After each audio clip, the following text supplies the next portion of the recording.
मीठे बंस, पेस्ट्रीज और पैटीज किसको नहीं पसंद। पर क्या हो अगर ऐसे पेस्ट्रीज और पैटीज बनाने वाली बेकरी आपकी जान ले ले।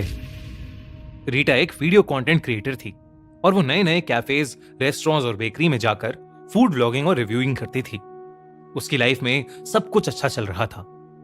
एक दिन घर पर कोई नहीं था और उसे अपने 12 साल के छोटे भाई डैरेन को स्कूल से पिकअप करना था। उसी दिन उसे दिलखुश बेकरी के खाने को रिव्यू करने का इनवाइट आया। रीटा उस बेकरी को चेकआउट करने के लिए बड़ी एक्साइटेड थी क्योंकि वो पहली इंसान थी जो उस बेकरी को रिव्यू करने वाली थी। स्कूल की छुट्टी हुई और रीटा डैरेन को लेकर उस बेकरी की तरफ निकल पड़ी। डैरेन, जो स्कूल की सारे दिन की थकान से परेशान था, बार बार अपनी बहन को घर वापस जाने के लिए बोल रहा था। पर रीटा, जिसके फॉलोअर्स पिछले एक महीने में बहुत कम हो चुके थे और जिनको बढ़ाने के लिए उसका इस बेकरी के ऊपर वीडियो डालना बहुत जरूरी था, वो डैरेन को अलग अलग तरीकों से चुप करवाकर गाड़ी चलाए जा रही थी। मेन रोड से हटकर वो लोग कच्चे रास्ते पर काफी देर से गाड़ी चला रहे थे और अब उन्हें फाइनली वो बेकरी दूर से दिखने लगी थी। डैरेन, जो इतनी देर से गाड़ी में इधर उधर हो रहा था, उस बेकरी को देखकर अचानक से शांत हो गया। रीटा ने गाड़ी पार्क की और डैरेन के लिए दरवाजा खोला, पर डैरेन गाड़ी से उतरने को तैयार ही नहीं था। रीटा ने उसको बेकरी के अंदर मिलने वाली पेस्ट्रीज का लालच भी दिया, पर डैरेन अपनी सीट पर जैसे जम सा गया था और बस बेकरी के दरवाजे की तरफ घूर घूर कर देखे जा रहा था। रीटा ने उसे जोर से हिलाया, जिसके बाद वो उसकी तरफ देखकर बहुत जोरों से रोने लगा और घबराते हुए कहने लगा कि उसको बेकरी के गेट तक आते आते कई छोटे बच्चे दिखाई दिए थे और उन सभी बच्चों के कपड़े खून में सने थे। डैरेन ने रीटा से कहा कि वो बच्चे अब बेकरी के दरवाजे के सामने खड़े हुए हैं और उन्हें अंदर जाने से मना कर रहे हैं। रीटा को अपने भाई की बात सुनकर समझ आ गया था कि ये और कुछ नहीं बल्कि पिछली रात देखी हुई हॉरर मूवी का नतीजा है, और इसलिए उसने अपने भाई की एक ना सुनी और उसका हाथ पकड़कर उसे अपने साथ बेकरी के दरवाजे की तरफ लेकर जाने लगी।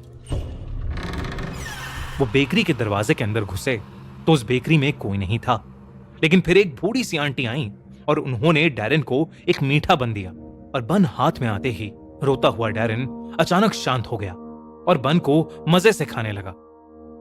तभी पीछे से एक बूढ़े अंकल की आवाज आई, जिसने रीटा को वेलकम किया और उससे कहा कि अगर वो परेशान हो रही है तो उसके भाई डैरेन के लिए अंदर एक प्लेइंग एरिया है जिसमें बहुत सारे बोर्ड गेम्स हैं। ये सुनकर रीटा खुश हो गई क्योंकि डैरेन को बिजी करके अब वो अपनी वीडियोस आराम से बना सकती थी। रीटा ने डैरेन का हाथ पकड़ा और उसे आंटी के पीछे पीछे अंदर बच्चों के प्लेइंग एरिया में छोड़ आई। वो बेकरी बेहद ही सुंदर थी, जिसमें पुरानी और महंगी चेयर्स, शानदार टेबल्स, सुंदर लाइट्स सब थीं। पर पता नहीं क्यों वो सब रीटा के कैमरे में अजीब सा दिख रहा था।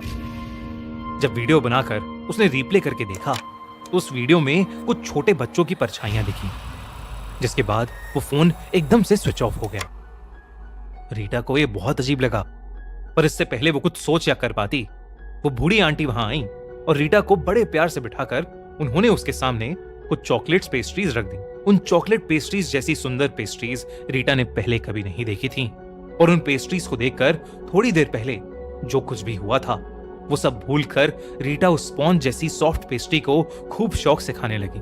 वो पेस्ट्री खा ही रही थी कि तभी उसके सामने अंकल और आंटी दोनों एक बड़ी सी ढकी हुई प्लेट लेकर आए। इतनी बड़ी प्लेट देखकर रीटा को लगा कि उसके अंदर कोई स्पेशल डिश होगी, पर जब उन्होंने ढक्कन हटाया तो उसके अंदर से उन्होंने दो बड़ी बड़ी पैटीज निकाली, जिसको अंकल आंटी दोनों ने दिलखुश बेकरी की स्पेशल मीट पैटीज बताया। रीटा को पैटीज देकर वो दोनों वापस किचन में चले गए। रीटा ने उस मीट पैटी की एक बाइट ली और बिना रुके झट से उसने अपनी बड़ी सी पैटी खत्म कर ली। उसको समझ ही नहीं आ रहा था कि कोई इतनी टेस्टी पैटीज कैसे बना सकता था। तभी रीटा को याद आया कि वो खाने पीने में इतनी बिजी हो गई थी कि वो अपने भाई डैरेन को भूल ही गई थी। उसने सोचा कि वो बची हुई पैटी डैरेन को ले जाकर खिला देगी। रीटा जब प्लेइंग एरिया में पहुंची तो उसने देखा कि उसका भाई डैरेन वहां था ही नहीं। रीटा उसे पूरी बेकरी में ढूंढने लगी, पर वो कहीं मिल ही नहीं रहा था।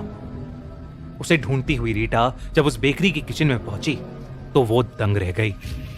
उसने देखा कि वो बूढ़े अंकल एक इंसान के दिल को चाकू से छोटे छोटे टुकड़ों में काट कर एक प्लेट में रख रहे हैं और आंटी उन्हीं टुकड़ों को पैटीज में भर रही हैं।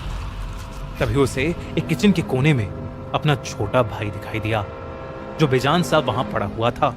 उसकी पूरी छाती पर कट्स लगे थे। ऐसा लग रहा था कि उसकी छाती खोलकर उसका दिल निकाला गया है। रीटा को अचानक से यह रियलाइज हुआ कि वो दिल जो अंकल काट रहे थे वो किसी और का नहीं बल्कि उसके छोटे भाई डैरेन का ही था। ये सब देखकर रीटा की सांस सूख गई और उसके मुंह से अचानक से एक चीख निकली।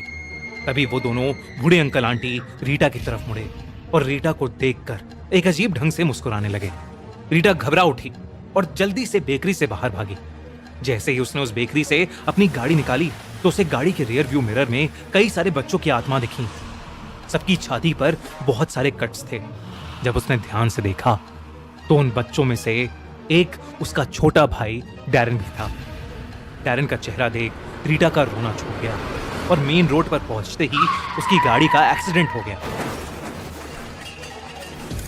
रीटा को हॉस्पिटल में 2 दिन बाद होश आया और उसके होश आते ही उसके मॉम डैड फूट फूट कर रोने लगे। उन्होंने रीटा से कहा कि डैरेन उसके एक्सीडेंट के दिन से मिसिंग है और कहीं नहीं मिल रहा। इस पर रीटा ने अपने पेरेंट्स को दिलखुश बेकरी में जो हुआ वो सब कुछ बताया। दिलखुश बेकरी के बारे में सुनते ही रीटा के पेरेंट्स का दिल दहल गया। रीटा के डैड ने उसे बताया कि दिलखुश बेकरी को बंद हुए पूरे 15 साल हो चुके थे।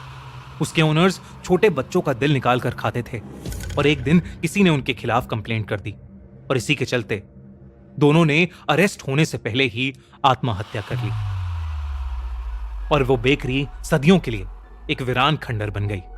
रीटा ये बात सुनकर शॉक्ड हो गई। उसे इस बात पर तब तक यकीन नहीं हुआ जब तक वो अपने मॉम डैड के साथ उस बेकरी की जगह पर वापस नहीं चली गई। उस बेकरी की जगह वाकई एक खंडर हुआ घर था जिसे देखकर रीटा की रूह कांप गई। उस दिन के बाद से रीटा ने फूड व्लॉगिंग ही छोड़ दी। अपने छोटे भाई को खोने का दुख शायद ही कभी उसके मन से निकल पाएगा। अगली बार आप भी किसी नई बेकरीज में पैटीज खाते समय होशियार रहना।